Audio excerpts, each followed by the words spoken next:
all he'd ever worked for in a divorce, so he chose another option. Nightmare in Suburbia at 8, after a former royal aide in the dock ensnapped Women Who Kill.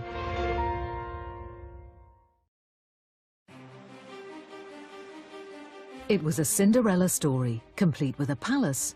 She was thrilled to bits to be working from Buckingham Palace. And a Prince Charming. She couldn't hardly conceal her delight, you know. So, oh, this really lovely man. But when the fairy tale became a murder mystery... Death has been caused, in this case, by a knife into his heart and massive loss of blood. The case captured the imagination of the country. A scorned lover and a vilified member of the royal family. You couldn't write this. But no one knew just how twisted the story would become. It was very distressing to learn the whole scenario of what had happened that night. Well, it was a surprise package, to be frank.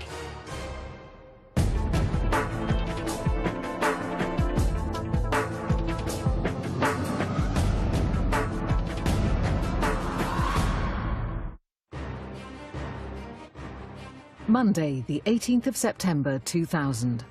Around 3:15 p.m, the Metropolitan Police received a frantic phone call from the home of 38-year-old businessman Tom Cressman. The caller was an employee of Tom's. He'd just found his boss on the bedroom floor with a knife in his chest. His hands were like that, as if to pull it away. You don't have to be a rocket scientist to work out that someone's killed somebody. Lying nearby was a piece of sports equipment. Tommy had been clearly hit over the head with a cricket bat. It's kind of very English case. If he'd had a cup of tea and a copy of the Times next to him, it wouldn't have been out of place, really. The police arrived within minutes, but it was far too late for Tom. Large amount of blood had been lost and he looked as if a rigor mortis set in.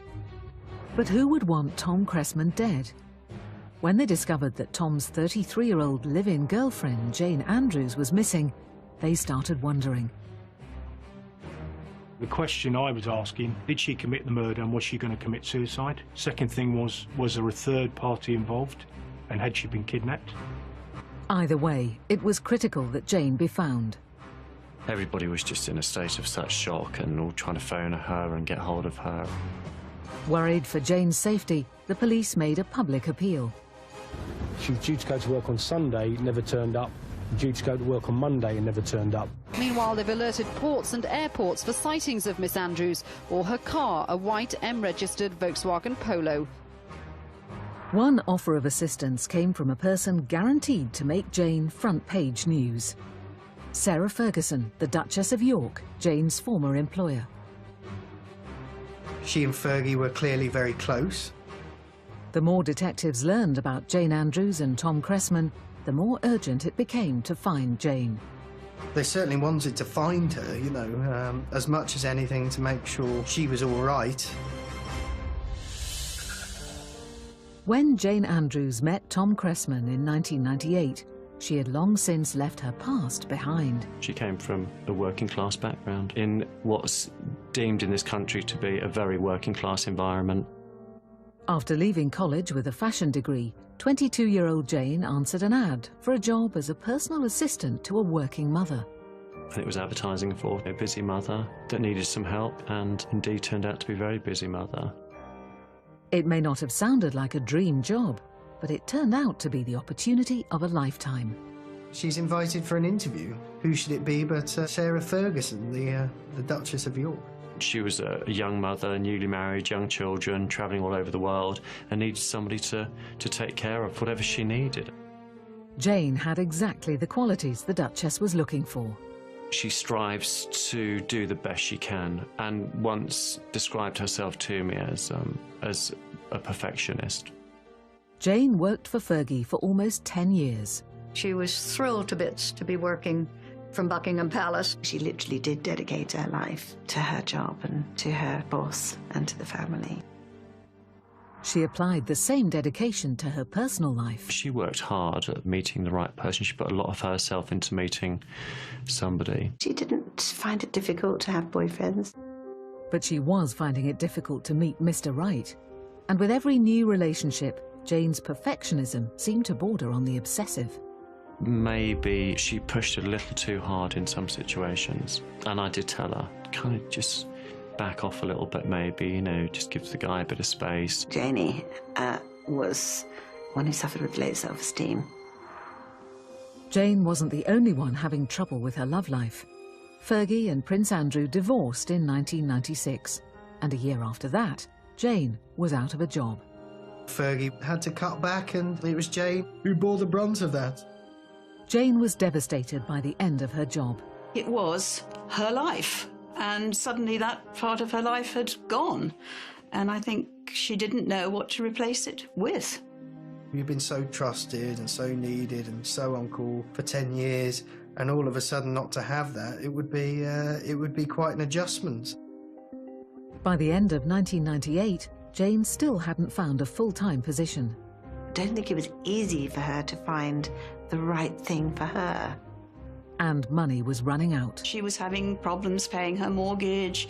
She was going to have to rent her flat out. She didn't know where she was going to live.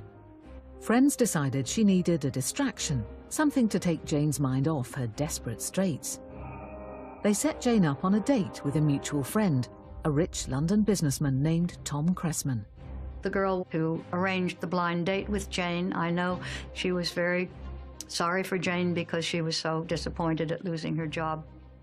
One date later, and Jane's traumatic year appeared to be forgotten. Oh, she could hardly conceal her delight, you know. Oh, this really lovely man. He wasn't technically a prince, but the rich and charming 38-year-old was close enough. Tom was what I would call the boy with all the toys. You had the boat, you had the classic cars, you liked to go to nice places, good holidays, go out. He was always good fun, always laughing, kind of filled a room with his laugh. Meeting Tommy really was very uplifting for her. You know, it was nice to see her happy. Not only did Tom lift Jane's spirits, he also solved her more immediate worry. Before long, he offered her a place to stay. He suggested at the time that she move into his spare room on the top floor of his house. Tom lived in a sort of big place in leafy Fulham, where people like Hugh Grant live, and lots of TV presenters, and certainly very, very well-off people live there. So he had the room, and in moved Jane. The arrangement was only supposed to be temporary until she found a home. But over the next few months, it became clear that she thought she'd already found one. He was doing her a favor, letting her stay in his room rent-free upstairs. And then the next thing we knew, Jane had moved down a floor. I don't think he sort of consciously went to say, this is the girl for me. This is somebody I want to go out with, have a relationship with. I think it just sort of happened. When they first met Jane, Tom's family weren't impressed with the new woman in his life. I thought if she was Tom's choice, that was fine, but that was about as far as it went, as far as I was concerned. I first met Jane one afternoon at my mother's house. She didn't come across as a great personality. She was very busy sewing little roses onto bathing suits that she informed us she was going to send to the Duchess of York's 2 girls, because she missed the little princesses enormously. Jane made no secret about her feelings for Tom or her hopes for the future. She would glow around him, definitely. She really fell in love with him. I remember once asking her, do you think you're going to marry this man?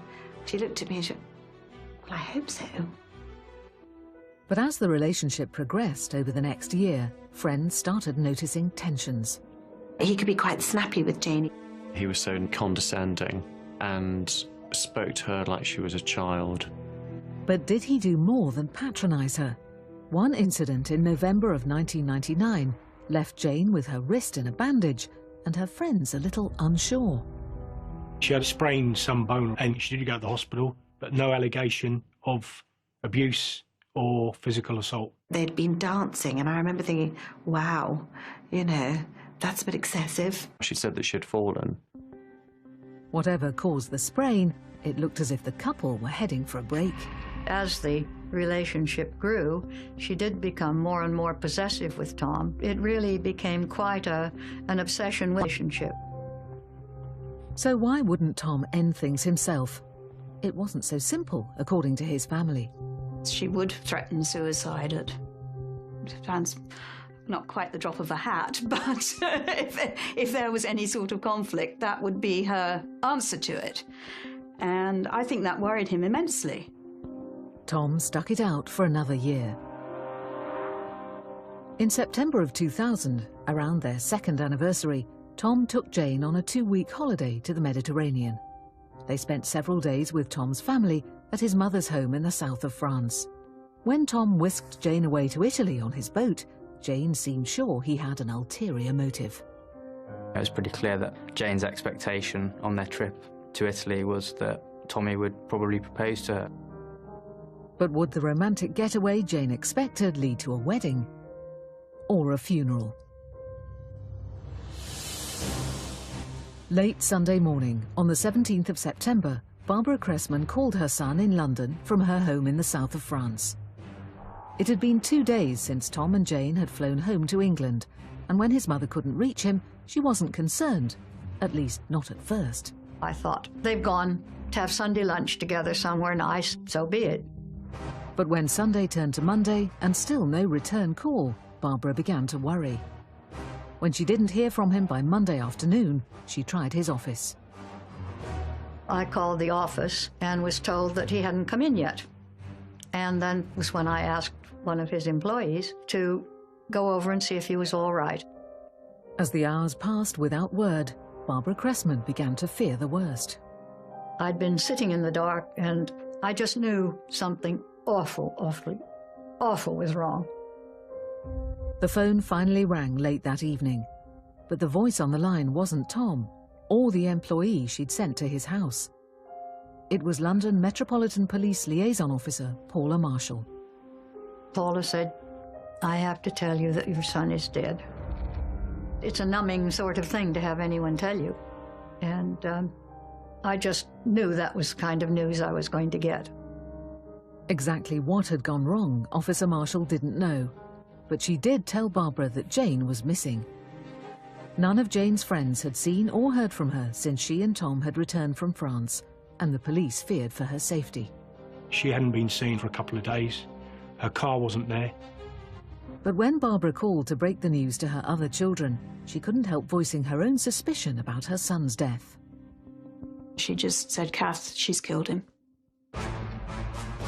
Barbara Cressman would return home to bury her son, while the police raced to prevent a second funeral. She seemed to be going in and out of it, almost like conscious, unconscious, slurry, etc. On Tuesday, the 19th of September 2000, the UK woke to sensational headlines. The story broke that rich businessman who lived with a former aide of Fergie had been found murdered in his house, and his girlfriend was missing. The missing girlfriend was 33-year-old Jane Andrews, a former aide to Sarah Ferguson, the Duchess of York. Jane's businessman boyfriend, 38-year-old Tom Cressman, had been found stabbed to death. A friend of mine rang me up and said, "Go and get a newspaper." And I think my first thoughts were, "God, Jenny's dead." I just kind of really believed she would be dead. And then it was like, "No, Tommy's dead." And I'm like, oh. The police had issued an appeal for anyone who might know Jane's whereabouts. Several of Jane's friends immediately tried to reach her on her mobile. I think I must have rang her day and night. It was probably 100 calls, if not 200 calls. I tried to call her, sent her texts, didn't have any response at all. Even Jane's former employer, the Duchess of York, tried to help. The Duchess of York was texting her and phoning her all the time.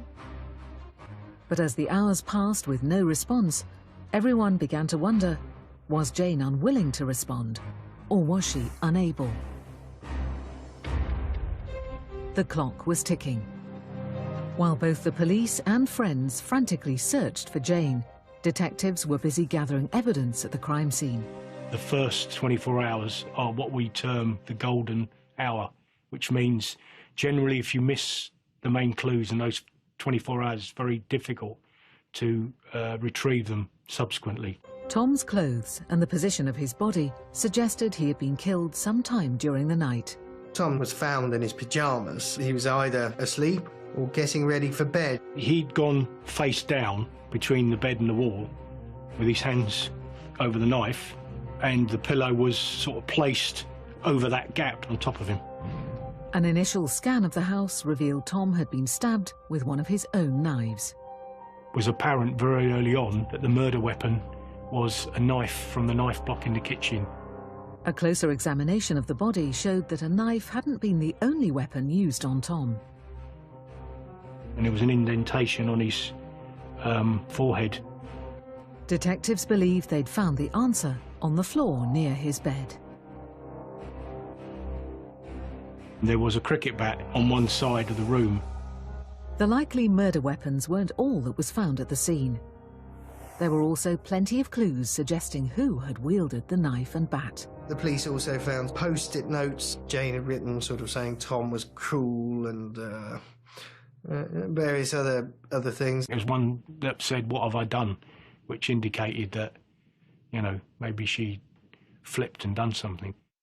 They also found a woman's dressing gown covered in blood, and evidence that someone, presumably Jane, had taken a shower. Her clothes were in a little pile on the landing, and shower and tub upstairs were blood-stained. We found a lot of blood in the sinkhole around the sink subsequently. But why would Jane Andrews kill the man she wanted to marry? What had happened over their holiday to lead to murder? While the forensic team continued to process the crime scene, detectives began interviewing Tom and Jane's friends and family. They started with the last people to see Tom and Jane alive: Tom's mother Barbara and nephew David. Barbara and David had been with the couple on Friday the 15th of September as they drove to the airport to catch a flight home from France. It had been a very uncomfortable drive. Jane was constantly at Tommy's throat, rowing and shouting and screaming the whole way, saying things like, you know, you've wasted the last couple of my years of my life. Jane didn't confine her rage to the occupants of the car. She spent a lot of time on the phone as well, trying to humiliate my Uncle Tommy in front of both Grandma and myself. All we could hear, of course, was her end of the conversation. When they interviewed Jane's friends, they discovered that one of the people Jane had called from the car was Gil Hancox. They wanted specifics. You know, what happened that day, when she called you, what did she say? Gil recounted the conversation for detectives. She was stressed and she was upset. She said, "I can't do this anymore." When he asked Jane where she was, she told him she was in the car with Tom on the way to the airport. And I thought, well, wow, things must be pretty tough if she's talking like this on the phone while he sat next to her. And according to what she told Gil, not only had Tom not proposed, he had made it clear that he had no intention of marrying her. She said, "That's it, it's over, you know, can't do this anymore." Tom's phone calls turned out to be just as revealing as Jane's. Going over Tom's phone records, two calls in particular jumped out. Both were made on Saturday the 16th of September, the day after Jane and Tom's drive to the airport in France. The first call was to the local police. Thomas Cressman had called the police and sought their help, not so very long before he was indeed murdered. He said, "Can you send someone to separate us? Somebody's going to get hurt." But the dispatcher didn't take Tom's call for help seriously. He convinced Tom that there was no need to get the police involved. The police constable that answered the telephone dealt with Tom Cressman with a certain amount of incredulity and cynicism. "Don't ring me complaining that your woman's going to get you." I just feel that as it was a man phoning in regard to domestic violence, that the person on the other end of the phone sort of shrugged his shoulders and said, "Pooh, you know, he doesn't need any help." The second call detectives noted was the last phone call Tom Cressman ever made. It was to an unlisted number belonging to Lucinda Ellery, a friend of both Jane and Tom. So I remember getting the newspapers, and then they're trying to trace a call that was made at a certain time, such a, you know, of such duration. It's the last person that Tommy spoke to. So I think that was me. Lucinda contacted the police immediately. She told them Tom had called her with the news that Jane had walked out on him. Tommy said she'd gone and it was all finished, it was over and done with, never the twain shall meet. According to Lucinda, the words, "she's gone," were barely out of Tom's mouth before Jane came back in the door. Yeah, I remember her saying, "Oh, I've got to go, she's here." No one heard from either Tom or Jane after that. Considering Tom was found dead 2 days later, the implication was obvious. As far as the detectives were concerned, Jane had killed Tom, then fled the scene. I feared she might flee the country because her passport was missing, her credit cards, her mobile phone, and certain other bits and pieces. But just as the police feared she had gone underground, Jane suddenly resurfaced. She phoned friends and texted them. She was suddenly back in contact. According to Jane's texts, worried about Tom. While friends had been attempting to get in touch with her, she'd been just as frantically trying to reach him. Some of her texts would say things like, what's happened to my Tommy? Was it possible that Jane really didn't know about Tom's murder? Several of Jane's friends contacted the police when they started receiving her text messages. Even though they now knew she hadn't been abducted, they were still worried for her safety. Some of those messages were conveying suicidal thoughts. Jane's desperation could be due to Tom's death or her guilt. Now that Jane was using her mobile, they were able to narrow down her location. We asked the mobile phone company to cell site where she was, tried to track her phone. Triangulating her phone's signal indicated she was somewhere in Cornwall. I suppose if you're on the run, it's a good place to run to because there aren't many people who live there. They also had help from Jane's friend Lucinda. She'd finally managed to get Jane on the phone in the early hours of Wednesday, the 20th of September. With Jane still on the other line, she immediately contacted the police.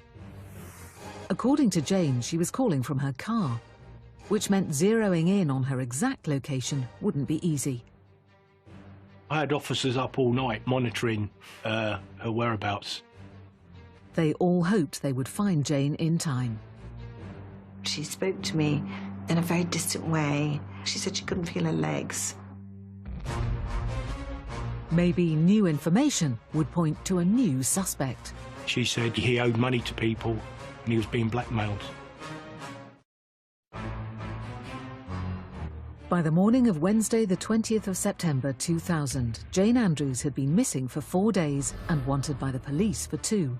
We need to speak to her, A, to make sure she's not going to harm herself, and the second thing was to arrest her and interview her about a possible murder.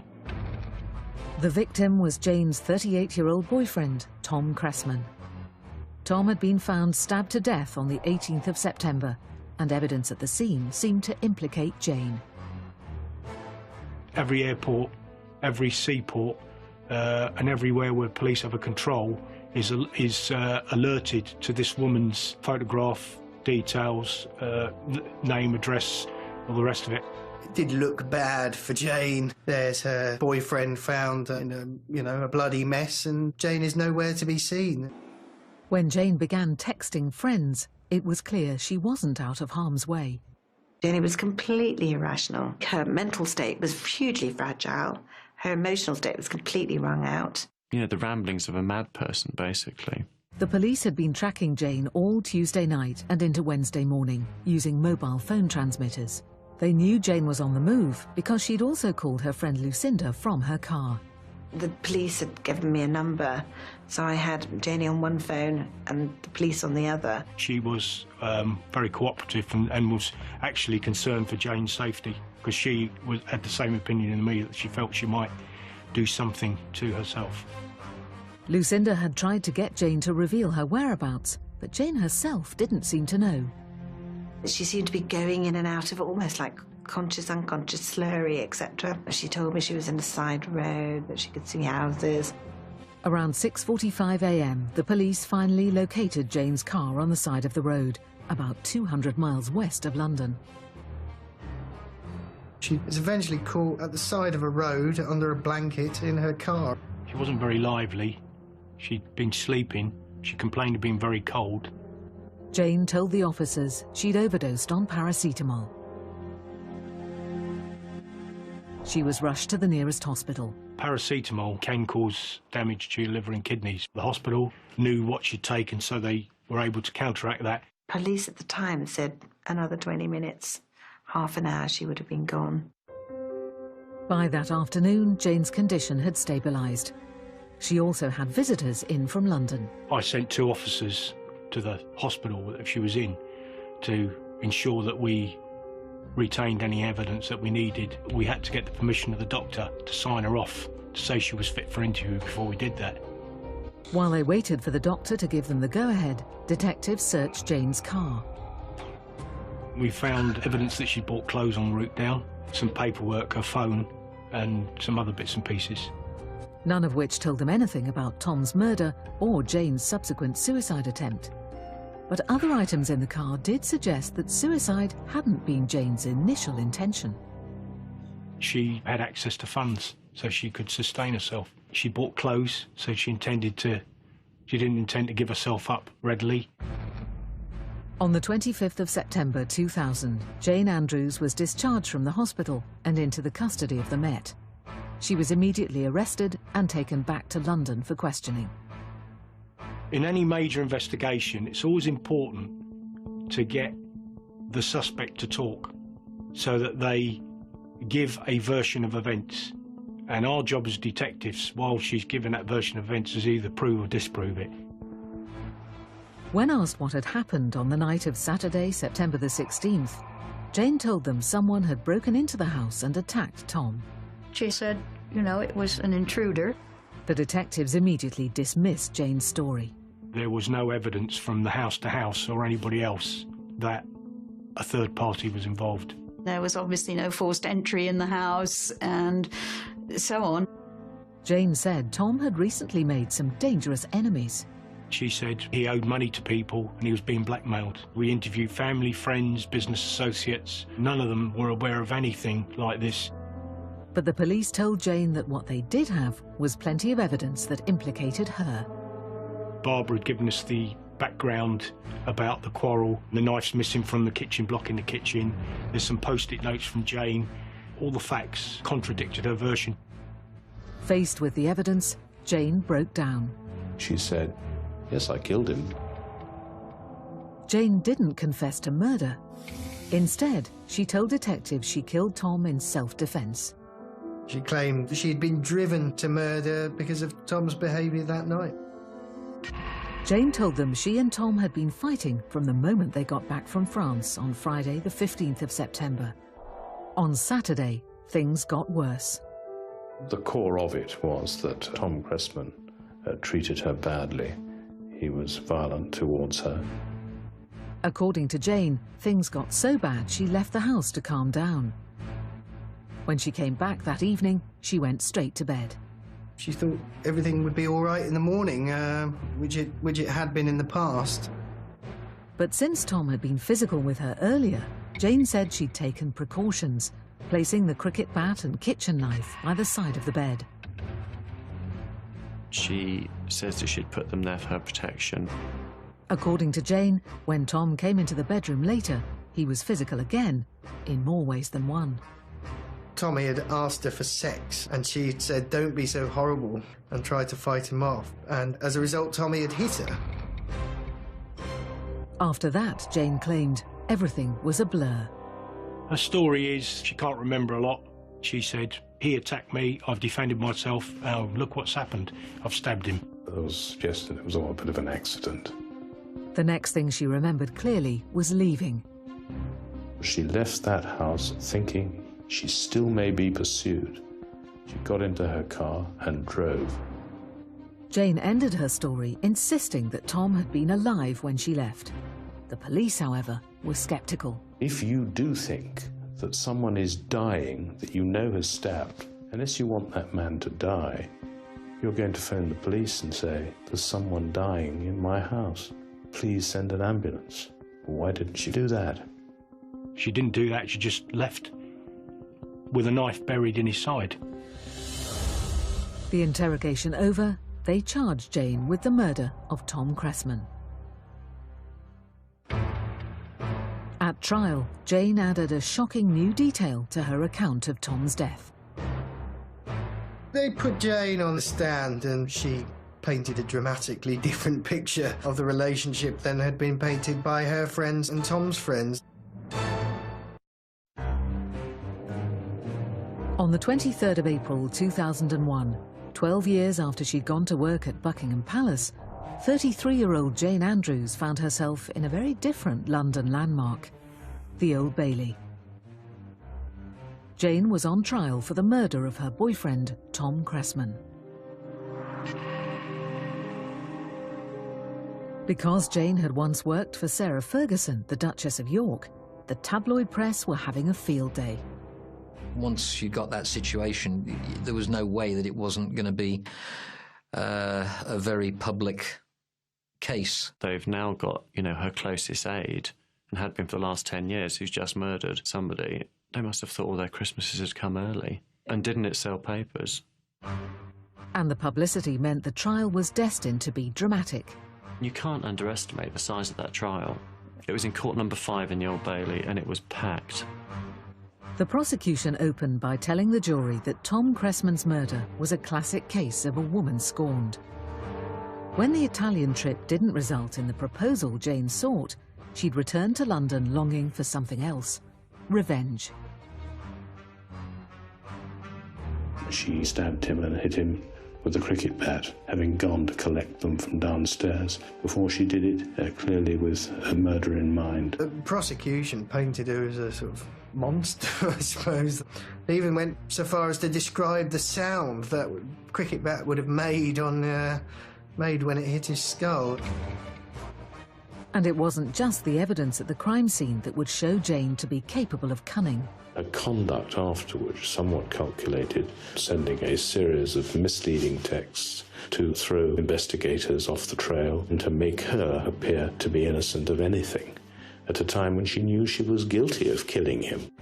The prosecution then called the police and forensic experts to walk the jury through the evidence. They had the bat, they had the knife, they had her dressing gown, which was spattered with Tom's blood, all of which they rather gruesomely, I suppose, held up in court for everyone to get a good look at. The forensic pathologist who performed the post-mortem testified that Tom had died from a single stab wound. Death has been caused, in this case, by a knife into his heart. It was just one stab wound, which caused massive... I think from memory, it nicked one of the major blood vessels, either coming into or coming away from the heart, and he basically the heart just kept pumping and he bled to death. But Tom had not died quickly. Examining the cuts on Tom's hands, the pathologist told the jury he had come to a disturbing conclusion. Tommy had actually tried to pull the knife out. He's obviously trying to grab the knife, but there's probably so much blood around, it's slippery, and he probably didn't get a grip on it.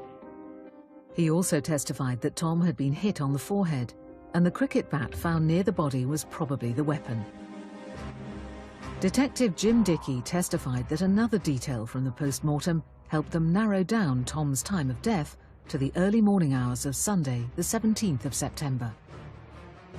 His family and friends told us that he was as blind as a bat, and he wasn't wearing glasses and he didn't have contact lenses in, which would indicate that he was either sleeping or preparing to sleep. It suggested that Tom had actually been in bed when he was attacked. I think he was probably asleep in bed, or at the very least dozing. Detective Dickey told the jury Tom literally never knew what hit him. If you're falling asleep or asleep and someone hits you, you wake up with a bit of a shock. And before Tom had time to react, Jane struck again, this time with a knife. She must have been either standing or kneeling over him, and it's gone straight into the heart, and basically he bled to death. Tom's family was horrified to hear the details of his last moments. The sadness to me was when I learned Tommy had actually tried to pull the knife out, and she'd just left him there to die. Which is just awful. But why had Jane killed the man she had hoped to marry? Both Tom's family and Jane's friends testified about Jane's state of mind before the murder. Tommy finally made it clear to her that he had no intention of marrying her. And this is what she could not bear. She snapped. I think there was just this unbelievable rage, and I think she lost it. Really, really lost it. The prosecution rested its case on the 30th of April. After a decade in the shadows of the Duchess of York, it was Jane's turn in the spotlight. The defence opened by putting her on the stand. They put Jane on the stand and she painted a dramatically different picture of the relationship than had been painted by her friends and Tom's friends. Jane told the jury what she had told the police, that Tom had attacked her, forcing her to defend herself. But now she testified that she hadn't told the police the whole truth. She said he was trying to rape me. He'd done it earlier that day, and here he was doing it again. I could take no more of it. The rape wasn't the first time Tom had physically abused her, according to Jane. She claimed he had put her in casualty after one particularly bad incident. Jane tried to imply that my Uncle Tommy had deliberately broken her wrist one evening when they were having a dinner party back at Tommy's house. At the time, she had told friends she'd slipped and fallen while dancing. The truth, as she told the jury, was that Tom had pushed her. When asked by her defence lawyer if she could explain to the jury why she had stayed with her abuser for so long, Jane made yet another surprising revelation. She was claiming abuse in childhood almost as an excuse for what she'd done. If you're being beaten or if you're being abused, that's normal. Maybe that does become normal because that is your normal life. On the 2nd of May, the prosecutor began his cross-examination by asking Jane why she hadn't told the police about the rape. When she came to the police station or the hospital, we would have taken swabs, we would have had her examined appropriately, and if that had been the case, we would have obtained evidence to support that. Jane's answer was simple. She said she was embarrassed and hadn't told them, which might well have been the case. The prosecutor then asked why, after having left, she'd returned to the house the night of the murder. She had gone away when she came back. If you had walked away from an abusive relationship, why go back? And after coming back, why had she got into bed with her alleged abuser? Jane conceded even she didn't understand why. She was actually quite candid. She sort of said it didn't make any sense and that she was tired and she just wanted to go back to bed. Then the prosecutor confronted Jane with a piece of evidence the police had recovered from her car after her arrest. Brand new thong underwear, bought just hours after leaving the crime scene. She said that she had left the house in a hurry and needed something to wear. I questioned the thong as the garment of choice. By the second day of cross-examination, Jane's composure was beginning to crack. The prosecution basically made her look like she was changing. She'd changed her story and finally settled on one. On the 3rd of May, after 3 grueling days on the stand, Jane finally reached her breaking point. When the prosecutor asked Jane about her alleged childhood abuse, she broke down. It was genuine emotional collapse. Was quite apparent to us all. After 3 weeks of trial and 2 days of deliberations, the jury of 10 women and 2 men had reached a verdict. In big trials, the moment of delivery of the verdict is a moment of very considerable tension and drama. Jane's trial had already had more than the usual share of dramatic moments, including Jane's shocking testimony that Tom had raped her. Though it was a surprise package, to be frank. Had the jury believed her allegations, Tom's family were worried when the jury foreman rose to read the verdict. The judge kept saying, if there's reasonable doubt, if there's reasonable doubt, if there's reasonable doubt. And we were all like, oh God, what if they feel that there is? There was also the matter of Jane's collapse on the stand 2 weeks earlier. How would that affect the jury's decision? Her circumstances were unusual, and her vulnerabilities are understandable. There was always an element of doubt in my own mind that the result of the verdict might not go in our favour. The jurors didn't harbour any such doubts, apparently. They found Jane Andrews guilty of Tom Cressman's murder. A lot of the things that Jane said at the trial were lies. And I was very happy that the jury recognized them as lies. She was clearly a vulnerable individual, but that vulnerability, in the view of the jury, was not to be typified by a sense of diminished responsibility, as we call it, for the act of killing. The judge sentenced Jane to life in prison.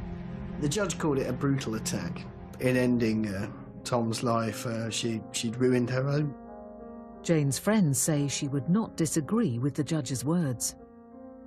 I don't think Janie will ever, ever, ever forgive herself. I think she's capable of very deep feeling, and she's not cold and callous at all. I think, in fact, she's totally the opposite of that. Tom's family are grateful justice was done, but the verdict doesn't change the fact that they also have to live with a life sentence. It's something none of us will ever forget, that we will always live with. Every family occasion, you will think Tom should be here for this. A friend of mine who'd also lost a son told me the one thing that was absolutely true. She said, "You'll never get over it, you just have to learn to live with it." So that's what I've tried to do, is learn to live with it.